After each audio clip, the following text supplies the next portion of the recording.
We are into the worst financial crisis and geopolitical crisis, socioeconomic crisis in the history of the world. You know, I was 18 years old. I had a Beretta. Nobody in school were blowing out, a baby boom generation. First ones born 1946 to 40, 50 kids in my class. Baby boom. I don't think you're allowed to say that one anymore either. Oh, no. Yeah, they're doing that in the UK. And anyway, you didn't go through a metal detector. Yeah. You didn't have guards around. You're talking about the way we grew up. Yeah. There were neighborhoods you didn't go into. They were tough. Yeah. But you didn't have to worry about every day. Starbucks just closed down, 11 places because of the people out of their minds? Yep. Look what's happened to society. Look at the clowns running our world. But who's your favorite president? Who's your favorite chancellor? Who's your favorite prime minister? That great artist we have for the Trends Journal, Anthony Frieda, that does these covers. If I said to him, listen, Anthony, I want you to come up with a guy that we can make the biggest clown you could ever look at. I think it cost about $186,000 to educate a person.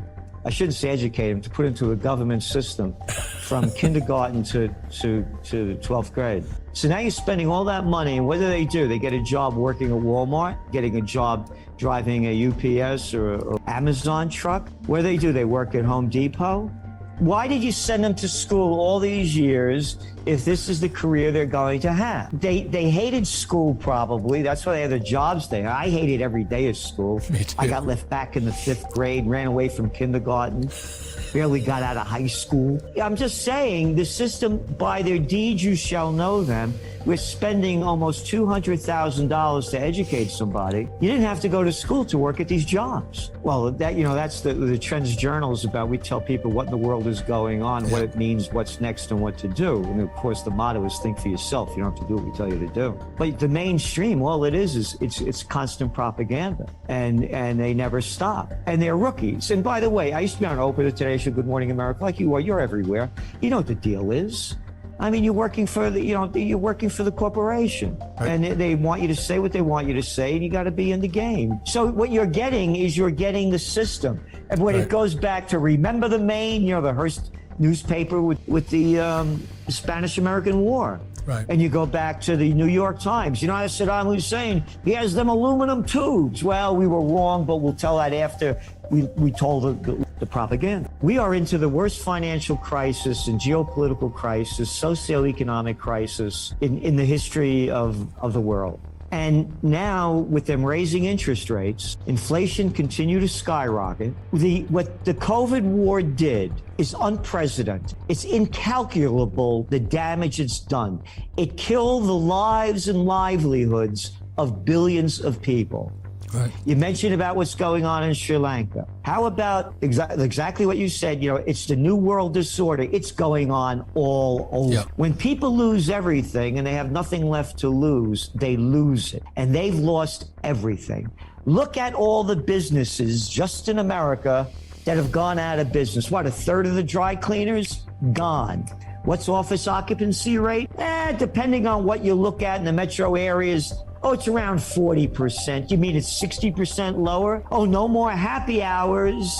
Don't have to, again, go to the dry cleaners. I'm working from home now. All the delicatessens, all of the businesses that used to depend on commuters. My father, may he rest in peace, used to say to me when I get upset, he says, son, take it easy. He said, people have little minds. Everybody knows their favorite baseball team, all the players, every team, everything about them. I love that when I was a young guy. But, you grow out of that and start putting your mind in another direction, and they're not doing it. Again, they're listening to the mainstream. They get they live by sound bites. They're not doing the research to find out the details of what's going on.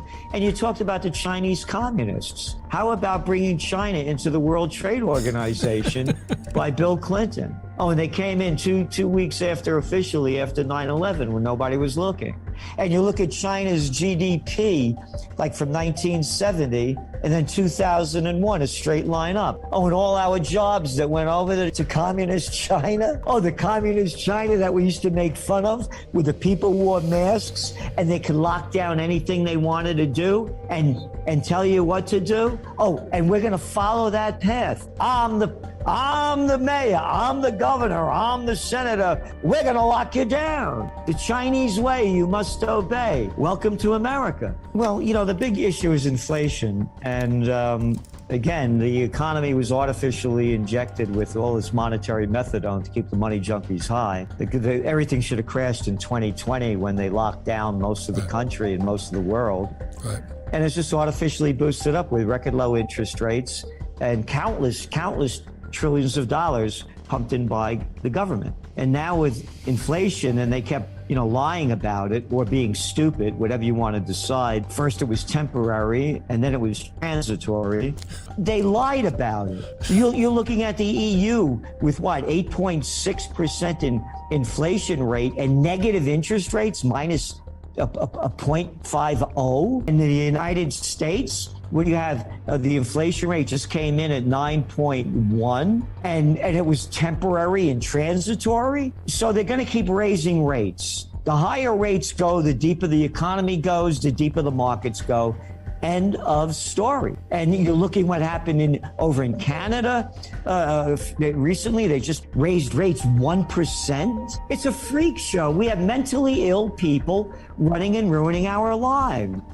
This is the Trends Journal from 2014. Dr. Paul Craig Roberts, former Assistant Treasury Secretary under Reagan, wrote in detail America's coup of the democratically elected government of Viktor Yanukovych, the Ukrainian president. So again, there's a lot of sides to the story. So I understand the why, but I'm totally against the how it happened. So having said that, only looking at the facts, once upon a time, there was a guy by the name of Napoleon Bonaparte. He left Poland with 420,000 troops to attack Moscow. Came back with 10,000. There's a famous chart of it. And then once upon a time, not too long ago, there was somebody by the name of Adolf Hitler who launched Operation Barbarossa and killed between 25 million and 30 million Russians.